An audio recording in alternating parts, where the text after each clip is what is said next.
Guetté l'ancien, il a pété un câble. Il a giflé Joao Pedro, wesh. C'est une dinguerie.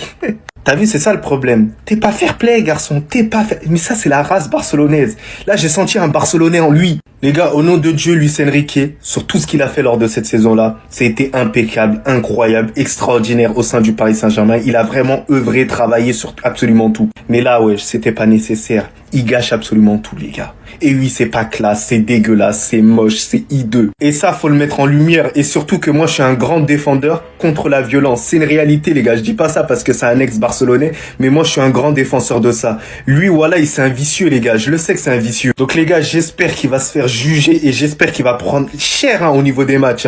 J'espère que ça va pas le lâcher sur ça, les gars. Moi, je retiens, je vais jamais oublier, je vais faire un pressing sur ça. Donnarumma qui fait genre, il va se taper alors qu'il va absolument rien faire, les gars. Parce que regardez comment il souffle, les gars. Il a pris une patate, les gars. Il est souffrant, il a mal. Limite, il est à l'agonie. Il va partir à l'hôpital. Il va aller dans le coma, les gars. Voilà, faut protéger les joueurs. Voilà. Donc, les gars, allez. Biscotte et plusieurs matchs, allez. Ouais, comme ça va rentrer dans la cabeza. Tu comprends comme ça, la cabeza? Non, les gars, on veut pas voir ça. Guettez seulement comment le match est fini. Carrément, ça sépare et tout. C'est une folie, les gars. Non, vraiment, les gars, ça, c'est le genre d'image qu'on n'a pas envie de voir quand on regarde un match de foot.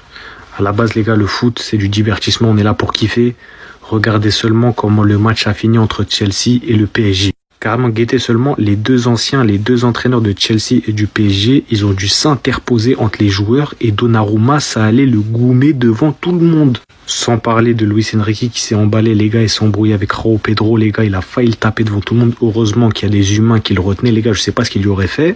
En même temps, les gars, c'est compréhensible. Dites-vous que celui qui va gagner la Coupe du Monde des clubs, donc Chelsea, ils vont toucher 140 millions, les gars. Je sais pas ça fait combien par joueur, je sais pas combien ils vont leur donner.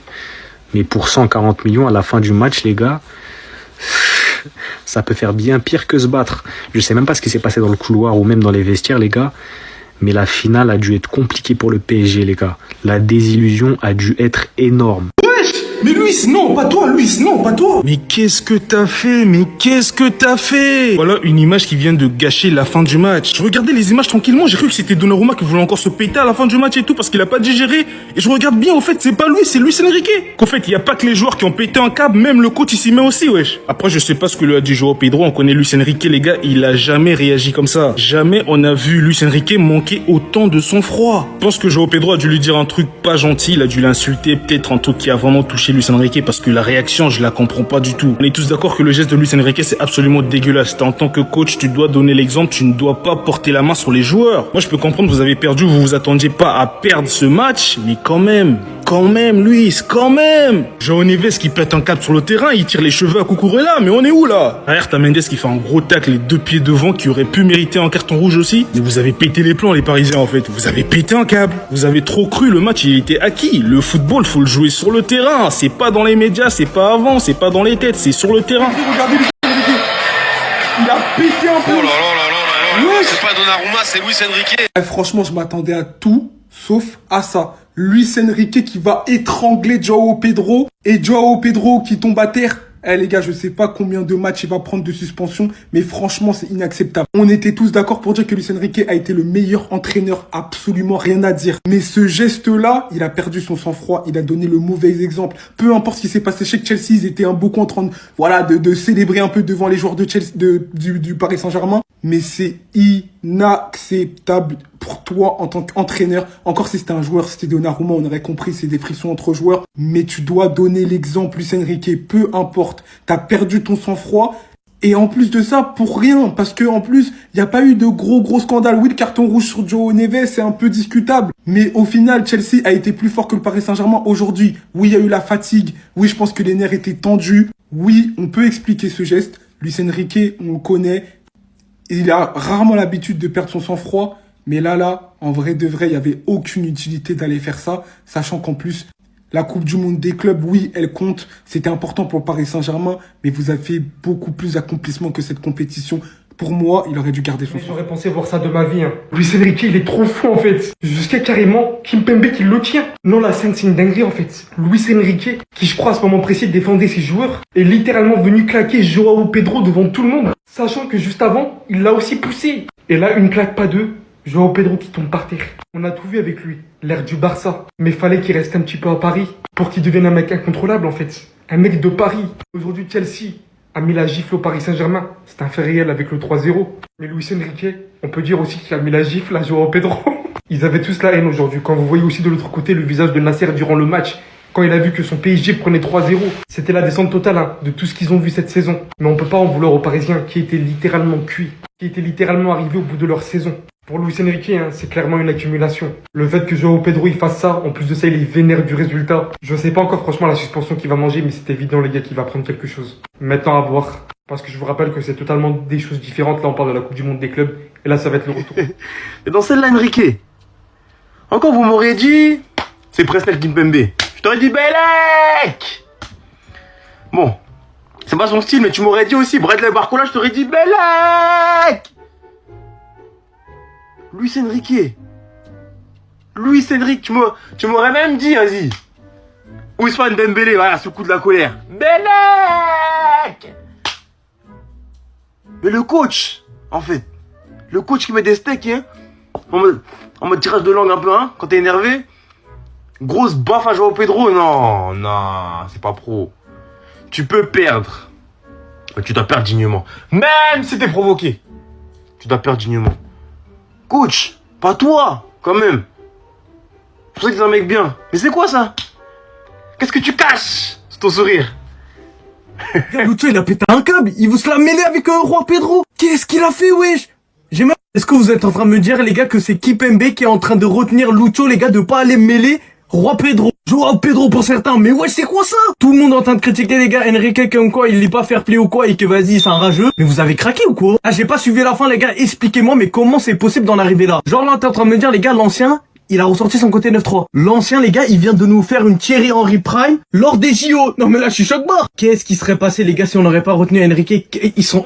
Je comprends pas. On parle de Enrique wesh. Nasser et Enrique les gars, depuis qu'ils ont pris la finale de LDC, ils sont en roue libre. Ils sont en pétard, tout est permis pour eux. Tout le monde voudra retomber sur le PSG. Tout le monde voudra leur tomber dessus. Mais n'oubliez surtout pas une chose, les gars. Regardez. Qu'est-ce qu'ils ont fait? Quel exploit on a réussi à faire? Personne n'avait vu ça, les gars, depuis l'époque de Pelé. Non, je rigole.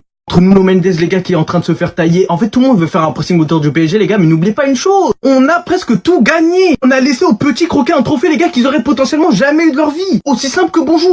Oh, les Parisiens, qu'est-ce qui se passe? Qu'est-ce qui se passe? Les gars, on a retrouvé la relève à John Jones.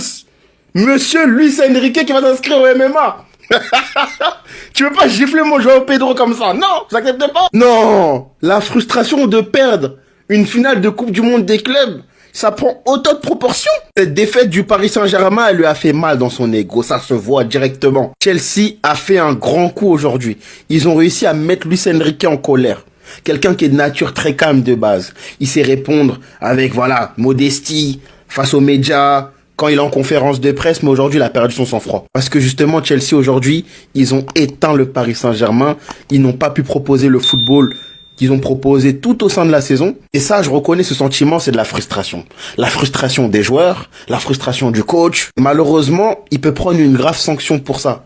Parce qu'il a quand même giflé Joao Pedro, c'est pas rien les gars. Et j'espère que ce match-là, il va vous réveiller. Parce que champion d'Europe, ça ne veut pas dire tout est permis, tout est acquis. Le football avance, les équipes évoluent. L'année prochaine, j'en suis sûr, vous reviendrez plus fort. Enrique qui défonce Joao Pedro après le match, il a mis une tape à guetter s'il vous plaît.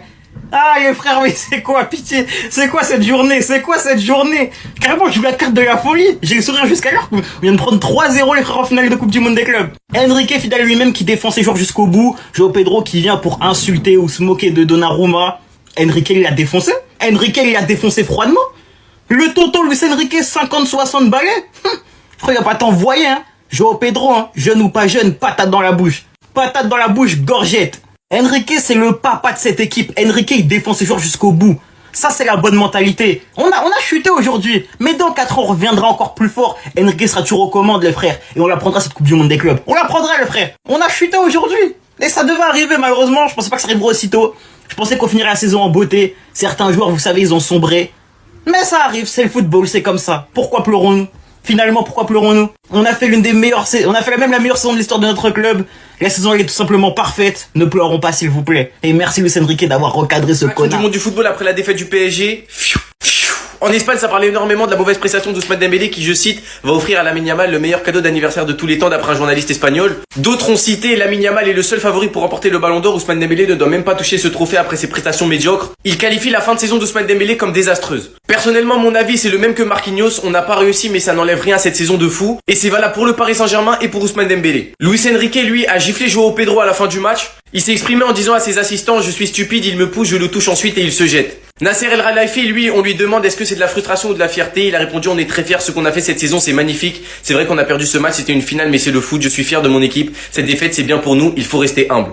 On vient d'apprendre également que Luis Beraldo a demandé à quitter le Paris Saint-Germain. Il souhaite avoir un statut de titulaire dans les gros matchs. Avec la charnière Pacho-Marquinhos, ça va être compliqué au PSG. Et le PSG a de son côté lui accepté la volonté de départ de Beraldo. Mais avant, les Parisiens veulent s'assurer de boucler le deal Ilya Zabarni. Et un accord avec Bournemouth c'est encore lointain. Ils laisseront partir le Brésilien pour un montant minimum de 30 millions d'euros. Donc dites-moi vous en pensez en commentaire, guys, par vous abonner. Le Ballon d'Or, c'est Yamal le Ballon d'Or. Ah ça y est, le Ballon d'Or il est relancé. Désolé de dire ça mais il y en a, mais vous êtes trop hypocrite en fait, faut choisir. Soit Yamal, soit Dembélé, soit Rafinha, soit Hakimi. Il faut arrêter de changer de discours toutes les 5 minutes. Parce que là, pour ceux qui ont vu le match ce soir de Dembélé, il a eu la note de 2 sur 10 dans l'équipe. Donc 2 sur 10, on va parler français, c'est catastrophique. Et là, cette déclaration, elle est en train de faire parler sur les réseaux. C'est l'anniversaire de Lamine Yamal et Dembélé lui offre le meilleur cadeau ce soir. En parlant de ça, du Ballon d'Or. Alors moi je vais parler objectivement, que Dembélé il a pas fait un match exceptionnel, on l'a tous vu ce soir, on est tous d'accord. Maintenant le réel problème avec cette génération et surtout avec la culture de l'instant, c'est que les gens,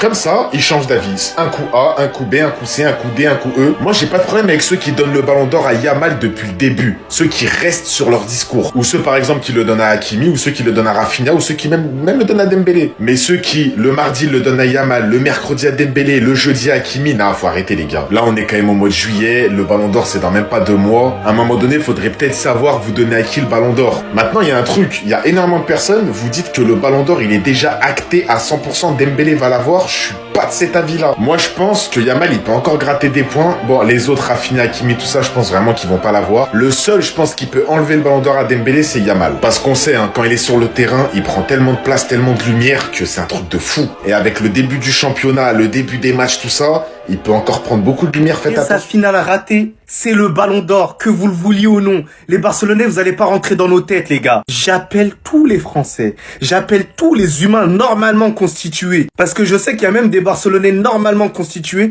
qui font preuve d'objectivité et qui donnent le Ballon d'Or à Ousmane Dembélé. Ça a été le meilleur en termes de stats, il a été présent. En termes de titres, il a été aussi présent. Et là, c'est parce qu'il a raté sa finale que vous voulez lui enlever le Ballon d'Or. Mais est-ce que Lamine Yamal, il a même fait cette compétition? Non, pas du tout. Je vais vous dire un truc, faudra se muscler encore plus parce que je pense qu'ils veulent le donner à Lamine Yamal. Là, il y a un journaliste espagnol qui a pris la parole, Javi Miguel. De toute façon, je les déteste, ma gueule, des fois. Il disait avant le match, Ousmane Dembélé va offrir à Lamine Yamal le meilleur cadeau d'anniversaire de tous les temps. Par la suite, il suit la saison de Dembélé, s'est terminée de façon désastreuse. Élimination en demi-finale de la Ligue des Nations, défaite en finale du Mondial des clubs. Il n'a ni marqué ni fait la différence dans ses matchs décisifs. Ses chances pour le Ballon d'Or s'éloignent clairement. Lamine Yamal, il s'est pas fait éliminer en demi-finale de la Ligue des Champions.